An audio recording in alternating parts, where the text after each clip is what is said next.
Hinamon ng kolumnistang si Christy Fermin, ang TV host actress na si Carla Estrada na harapin siya kasama ang kanyang source. Ito ay may kaugnayan sa pagde-deny ni Carla Estrada, sa kanyang naiulat sa Showbiz Now na, ukol sa pag-amin nito sa kanyang source, na totoong hiwalay na ang kanyang anak na si Daniel Padilla sa long-time girlfriend nitong si Catherine Bernardo.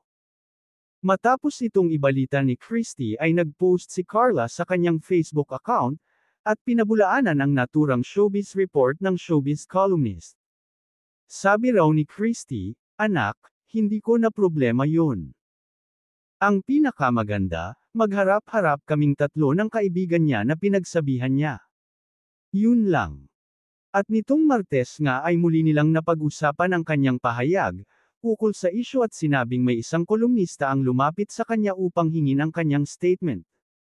Ang sabi ko sa kanya, hindi na ako makikipag-argumento pa. Ang pinakamaganda dyan, magharap-harapan kami ng aking source at saka siya, saad ni Christy. Pagpapatuloy niya, kaya sa panahong ito, hinahamon ko si Carla Estrada para malaman na natin, kung sino ang nagsasabi ng katotohanan at kung sino ang nag-iimbento lang. Tatlo tayong maghaharap-harap. Inilahad rin ni Christy na may sinusunod na utos sa linya ng pagsusulat ang tungkol sa mga source.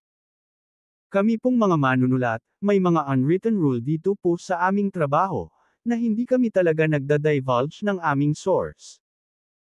Pero kung kinakailangan talaga na magharap-harap kami, at ipagpipilitan ni Carla Estrada na hindi siya ang nagsasabi na hiwalay na si Catherine at si Daniel Padilla, doon kami mauuwi talaga, giit pa ni Christy.